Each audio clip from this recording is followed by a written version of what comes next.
Se alguém tivesse me dito que a minha vida mudaria por causa de um contrato, eu teria rido.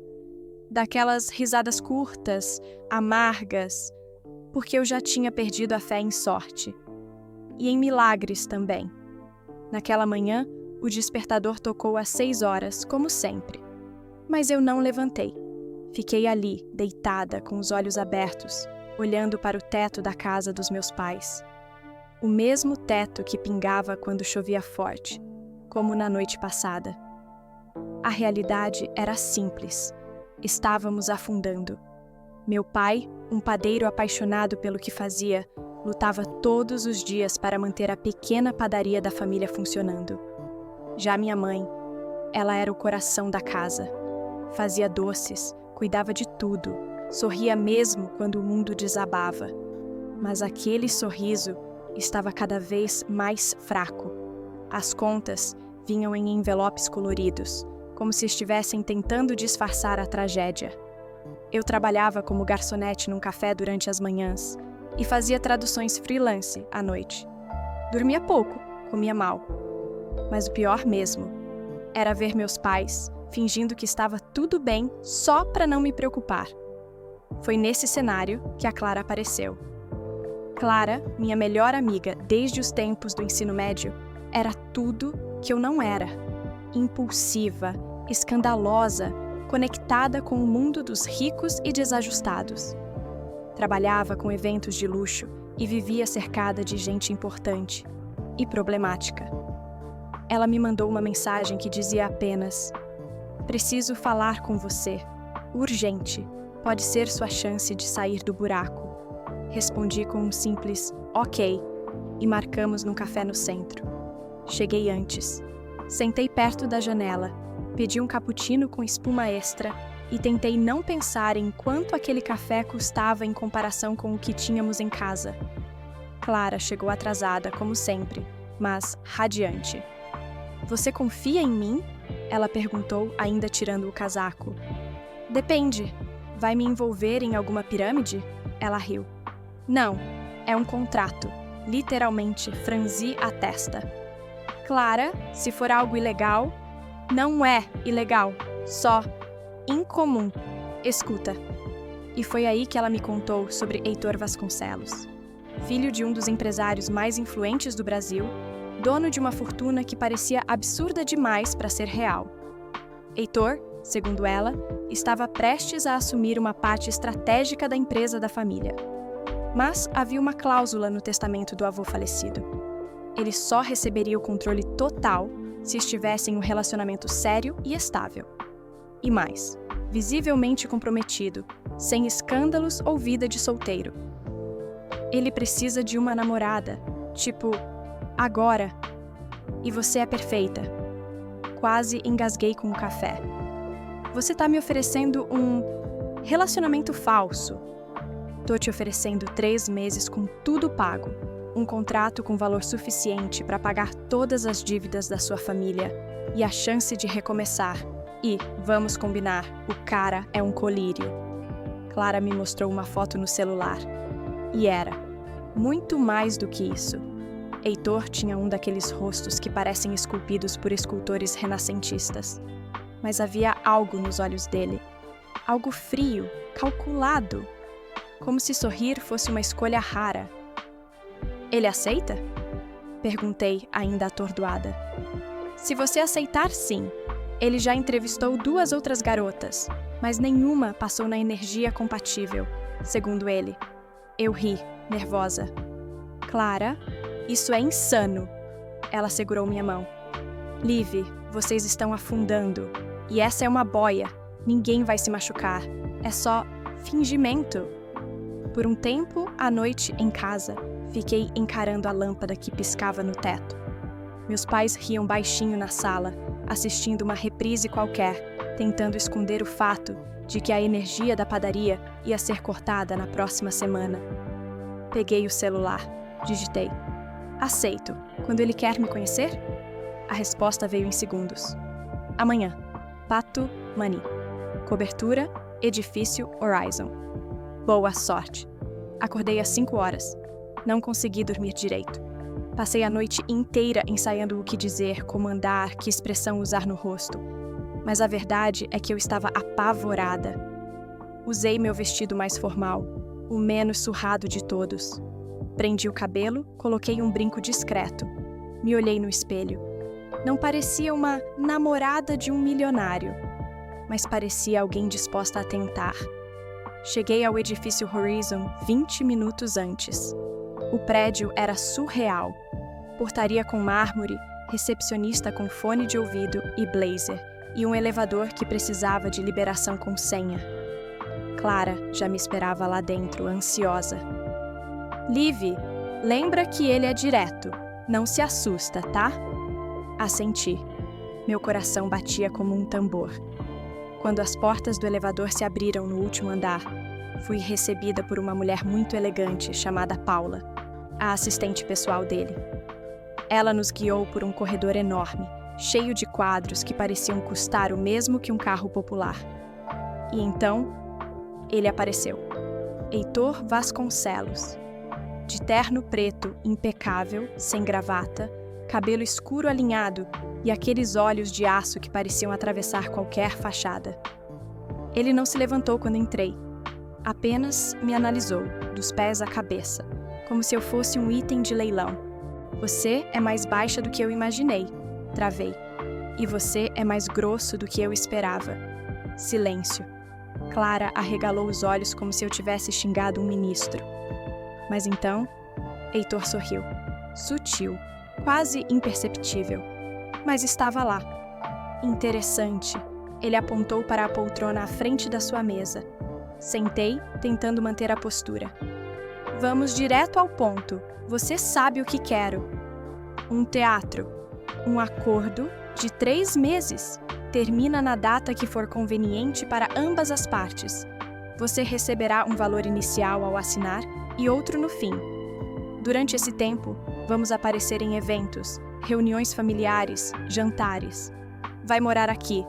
Dividir espaço, mas não cama, nem corpo. Está claro? Eu respirei fundo. Estava claro. Cruelmente claro. E se alguém descobrir que é falso? A reputação da minha família será comprometida e você perderá tudo. Ele se levantou. Foi até a estante, pegou uma pasta e entregou nas minhas mãos. Leia com calma, assine se quiser, não é obrigação. Abri o contrato ali mesmo. Clara, nervosa, puxou meu braço. Mas eu queria encarar, linha por linha, sem romantismo, sem ilusão. O valor? Mais do que eu imaginava. Daria para pagar todas as dívidas da minha família. E talvez começar de novo. Por que eu? Perguntei, antes de assinar. Heitor me olhou por um instante longo demais. Você não é do tipo que se apaixona fácil. Isso é importante. Engoli seco. Assinei. E ali, sem saber, vendi não só minha presença, mas também meu destino. Me mudar para a cobertura foi como entrar em outro planeta. Tudo cheirava a novo, a caro, a distante da minha realidade. A geladeira era do tamanho do quarto dos meus pais. As janelas iam do chão ao teto, revelando uma vista de tirar o fôlego da cidade. E cada móvel parecia uma obra de arte. Mas não era minha casa, e nem meu mundo. Paula, a assistente, me entregou uma lista. Literalmente. Regras de convivência. Primeiro, nada de visitas sem aviso prévio. As refeições em comum serão às 20 horas, exceto em dias de evento. Terceiro, celular deve estar disponível para contato durante o dia. Quarto, qualquer desconforto emocional será tratado como profissional. Quinta, nunca atravesse o escritório dele sem ser chamada. Eu li, reli e respirei fundo. Não era uma casa, era um palco. Na primeira noite, jantamos em silêncio. Ele comia devagar, como se estivesse medindo o tempo entre uma garfada e outra. Eu tentei não parecer deslocada, mas cada gesto dele me deixava mais tensa. Até que falei. Você sempre foi assim, frio. Ele ergueu os olhos, sem mudar a expressão. Você sempre foi assim, invasiva? Só estou tentando quebrar o gelo. Não precisa, eu gosto do gelo. Sorri, sarcástica. Ah, então está tudo certo. Você é o iceberg e eu sou o Titanic. Pela primeira vez, ele riu. De verdade. Curto, mas real. Naquela noite, depois que nos despedimos no corredor, cada um para o seu quarto, fiquei com aquela risada na cabeça. Não porque era bonita, mas porque era inesperada. Como se, por um instante, eu tivesse visto o homem, e não o contrato. Nos dias seguintes, tudo foi uma coreografia ensaiada. Eventos de gala, reuniões com sócios da empresa, cafés em lugares onde um pão de queijo custava o preço de uma pizza. Eu me saía bem. Sabia conversar, sorrir, manter o tom certo. Heitor raramente me elogiava, mas também não reclamava. E isso, no mundo dele, já era um sinal positivo. Certa noite, voltamos de um jantar beneficente. Eu estava exausta. Tirei os sapatos na porta, joguei a bolsa no sofá e murmurei. Preciso de carboidrato e um pouco de sinceridade. Ele estava abrindo um vinho. Sinceridade é um luxo caro, Lívia. Poucos conseguem bancar. E você? Eu sou rico, mas nem tanto. Aquelas palavras ficaram comigo, e pela primeira vez percebi. Heitor era uma fortaleza, mas não vazia. Lá dentro havia alguma coisa, algo preso, algo ferido. Na terceira semana, algo mudou. Era sutil, mas real. Heitor passou a perguntar se eu estava bem, mesmo que com aquele tom neutro de sempre. Começou a reparar nas roupas que eu usava e até elogiou minha escolha de vestido uma noite, com um simples: "Você está adequada." No mundo dele, isso era praticamente poesia. Mas o momento que me desarmou de vez foi um gesto bobo. Eu fiquei gripada. Nada demais. Febre leve, dor no corpo. Poderia ter escondido como sempre fazia. Mas ele notou. Foi num sábado de manhã. Eu estava no sofá, enrolada no edredom, com os olhos lacrimejando e um nariz que mais parecia uma torneira quebrada. Ele apareceu do nada, com um copo de chá nas mãos. Camomila, sem açúcar. Você sabe fazer chá? Brinquei, surpresa. Ele deu de ombros. Google. Sentei devagar. Peguei o copo. As mãos dele esbarraram nas minhas. Frias, como sempre. Mas demoraram 1 segundo a mais do que o necessário para se afastar. Obrigada. Você precisa melhorar. Temos um jantar amanhã. Eu ri, tossindo logo depois. Claro, o show não pode parar. Ele não respondeu. Ficou ali, parado, me observando por alguns segundos. Depois, se virou e saiu em silêncio. Mas naquele instante, eu soube. Ele se importava. De um jeito estranho, disfarçado, controlado. Mas se importava. Naquela noite, acordei com dor de cabeça. Fui até a cozinha pegar remédio. E o vi, no sofá, lendo, de pijama. Ele parecia mais humano assim. Menos escultura, mais carne e cansaço. Você devia dormir, falei. Você também. Sentei ao lado dele. Fiquei em silêncio por um tempo. Depois, arrisquei. Por que não tenta ser assim, o tempo todo? Assim como? Menos tenso, menos máquina. Ele fechou o livro devagar. Porque pessoas que relaxam demais se machucam. E você foi machucado? Ele me olhou. Mais do que gostaria de admitir.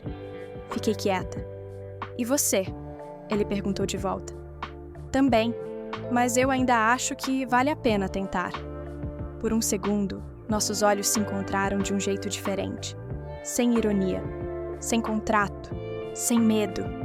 Quase como se estivéssemos livres de nós mesmos. Foi numa noite de gala. Daquelas que parecem ter saído direto de um filme. Vestidos longos, taças de cristal e gente fingindo que não está se observando. Heitor estava lindo. Como sempre. Terno preto impecável, cabelo arrumado e aquela expressão de quem já está cansado antes mesmo da festa começar. Eu, por outro lado, me esforcei mais do que o necessário. Usei um vestido azul escuro que Clara me emprestou. Realçava meus ombros, meu pescoço e até minha autoconfiança. Queria parecer forte. Ou, talvez, bonita o bastante para alguém notar. E foi ali que ela apareceu. Isabela. Alta, elegante, brilhando como se a festa fosse só dela. Ex-namorada de Heitor, filha de um dos sócios da empresa. E, aparentemente, a única pessoa que conseguia deixar meu namorado de contrato desconcertado. Ela veio direto até nós. Heitor? Disse com aquele sorriso que não chegava aos olhos. Isabela! Ele respondeu seco. Não vai me apresentar? Ele hesitou por meio segundo. Essa é Lívia, minha namorada. Ela me olhou de cima a baixo, avaliando, como se eu fosse um objeto de segunda mão. Ah, claro, a nova fase. Sorri com educação. E você deve ser a fase que não foi pra frente. Heitor tossiu para disfarçar o riso. Isabela me fulminou com os olhos e saiu como se estivesse acima de tudo. Mas depois daquele momento, algo mudou no clima. Heitor ficou mais calado. Olhava para o celular com frequência. Bebia mais do que de costume. E quando eu perguntei se estava tudo bem, ele apenas disse: ela é só o passado, não importa mais. Mas eu vi, importava sim. Depois daquela noite, nada mais foi igual. Não fiz as malas, não fui embora e ele começou a mudar. Não drasticamente, não como nos filmes, mas do jeito mais perigoso. Aos poucos. Heitor começou a me esperar com café na mesa, a comentar sobre meu dia, a me observar quando achava que eu não estava olhando. Uma noite, voltamos de um jantar informal com investidores. Ele tinha rido mais do que o normal. Estava leve, como se finalmente começasse a respirar fora da armadura. E eu estava encantada. Sentamos no sofá da sala, ainda vestidos formalmente, mas com os sapatos no chão e as máscaras também. Você parece menos sufocado, eu disse, encostando a cabeça no encosto. É porque você me distrai, e isso é um elogio. Sorri. Ele se virou um pouco, me encarou em silêncio por longos segundos. Senti o coração acelerando. Posso fazer uma coisa fora do contrato? Pode. Ele se aproximou devagar, mas ao invés de um beijo, me abraçou, forte, apertado, como se estivesse segurando algo que não queria perder. Fiquei ali, com o rosto no peito dele, ouvindo o coração dele bater, e desejei que aquele momento nunca acabasse. Na manhã seguinte, ele preparou o café, literalmente. Acho que queimei a torrada. Ela tá preta, Heitor. Chame de crocante, fica mais gourmet. Rimos. Rimos de verdade, como dois adolescentes num namoro desajeitado. Mas claro, a calmaria não dura para sempre. Mais tarde, Clara me ligou. Liv, você tá preparada para ouvir isso? Já é tarde demais para me preparar. Ela contou que uma matéria estava prestes a sair em um site de fofoca. Namoro forjado? Herdeiro milionário e sua nova companheira em meio a especulações. O jornalista tinha recebido informações anônimas sobre nosso relacionamento. E segundo Clara, tudo indicava que Isabela estava por trás. Se isso for publicado, vocês estão ferrados! Meu estômago virou. Fui até o escritório dele pela primeira vez sem pedir. Temos um problema. Ele ouviu tudo, em silêncio. Quando terminei, respirou fundo e disse: a gente não vai fugir. A gente enfrenta. Aquilo mexeu comigo, porque pela primeira vez ele disse: a gente. Naquela noite, ele convocou uma reunião com os assessores de imagem, o advogado e comigo. E pela P ali, no meio da festa, rodeada de gente rica e estranha, me senti uma impostora. Aquela noite terminou sem palavras. Voltamos para casa em silêncio. Ele foi direto pro quarto. Eu pro meu. E pela primeira vez, pensei em ir embora. Peguei minha mala no armário, joguei algumas roupas dentro. Sentei na beira da cama, com os olhos cheios de lágrimas. Isso não era amor, era teatro. E eu estava cansando de fingir um papel que machucava mais do que salvava. Mas antes que eu pudesse fechar a mala, ouvi uma batida na porta. Era ele. Vai fugir? Perguntou encostado no batente. Não estou fugindo. Estou recuando. É diferente. Ele entrou. Sério, silencioso. Ela não significa nada. Não mais. Eu só me perdi por um segundo. E eu sou o quê, reitor? Uma âncora para te manter centrado? Você é a única coisa que faz sentido no meio disso tudo. A frase ficou no ar pesada. Real. Então, prova. Ele se aproximou. Devagar. Como quem respeita um espaço, mas deseja invadi-lo. Fica, sussurrou. Eu tô aqui, além do contrato. E foi ali, com o coração exposto, que eu soube. Estava apaixonada, com todas as letras, mesmo que ainda doesse admitir. Depois daquela noite, nada mais foi igual. Não fiz as malas, não fui embora, e ele começou a mudar. Não drasticamente, não como nos filmes, mas do jeito mais perigoso, aos poucos. Heitor começou a me esperar com café na mesa, a comentar sobre meu dia, a me observar quando achava que eu não estava olhando. Uma noite, voltamos de um jantar informal com investidores. Ele tinha rido mais do que o normal. Estava leve, como se finalmente começasse a respirar fora da armadura. E eu estava encantada. Sentamos no sofá da sala, ainda vestidos formalmente, mas com os sapatos no chão e as máscaras também. Você parece menos sufocado, eu disse, encostando a cabeça no encosto. É porque você me distrai, e isso é um elogio. Sorri. Ele se virou um pouco, me encarou em silêncio por longos segundos. Senti o coração acelerando. Posso fazer uma coisa fora do contrato? Pode. Ele se aproximou devagar, mas ao invés de um beijo, me abraçou, forte, apertado, como se estivesse segurando algo que não queria perder. Fiquei ali, com o rosto no peito dele, ouvindo o coração dele bater, e desejei que aquele momento nunca acabasse. Na manhã seguinte, ele preparou café, literalmente. Acho que queimei a torrada. Ela tá preta, reitor. Chame de crocante. Fica mais gourmet. Rimos. Rimos de verdade, como dois adolescentes num namoro desajeitado. Mas claro, a calmaria não dura para sempre. Mais tarde, Clara me ligou. Liv, você tá preparada para ouvir isso? Já é tarde demais para me preparar.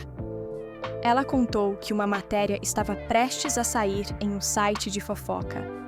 Namoro forjado, herdeiro milionário e sua nova companheira em meio a especulações.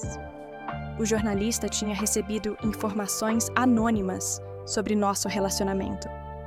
E, segundo Clara, tudo indicava que Isabela estava por trás.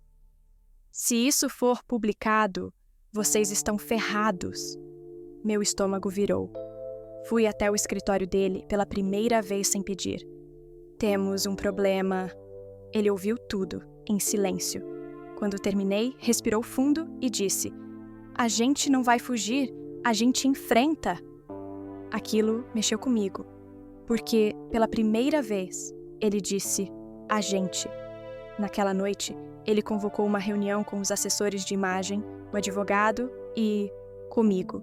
E pela primeira vez, vi o poder de Heitor Vasconcelos em ação. Calmo, estratégico, firme. Depois da reunião, ficamos sozinhos na sacada. A cidade inteira brilhava lá embaixo. Você não precisava me incluir nisso tudo. Precisei, sim, porque agora você é parte de mim. Fechei os olhos. E quando abri, ele estava mais perto do que nunca. E finalmente, ele me beijou. Lento, intenso, cheio de tudo que ficou preso por semanas. Era a verdade que a gente tentava esconder. Era o fim do contrato, mesmo que no papel ele ainda existisse. O beijo mudou tudo. E, ao mesmo tempo, confirmou o que eu já sabia. Estávamos muito além do acordo, mas o mundo lá fora não tinha combinado de seguir nosso ritmo. 2 dias depois, a matéria saiu. Namoro de fachada? Herdeiro da Vasconcelos Corp estaria pagando mulher para fingir romance e assumir controle da empresa. Meu nome estava lá, meu rosto também. As redes sociais explodiram. Comentários cruéis, julgamentos, suposições. Me chamaram de interesseira, golpista, garota de programa. E eu desabei. Me tranquei no quarto, desliguei o celular, chorei até a cabeça doer. Heitor tentou falar comigo, mas pedi espaço. Eu precisava entender o que sentia. Não por ele, mas por mim. Será que eu tinha me perdido no papel? Naquela noite, ele deixou um bilhete na porta. Sei que não posso apagar o mundo lá fora, mas queria te proteger dele. Se você quiser ir, eu entendo. Mas se quiser ficar, eu luto com você. H. Demorei 3 horas para abrir a porta. Quando vi ele ali, de pé no corredor, com os olhos cansados, camisa amassada e aquele bilhete ainda nas mãos, soube minha resposta. Você ainda quer que eu fique?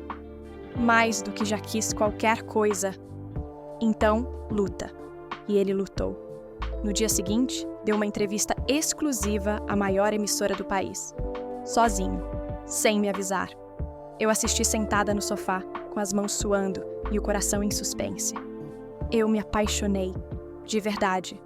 O contrato existiu, sim. Mas foi antes de tudo isso acontecer.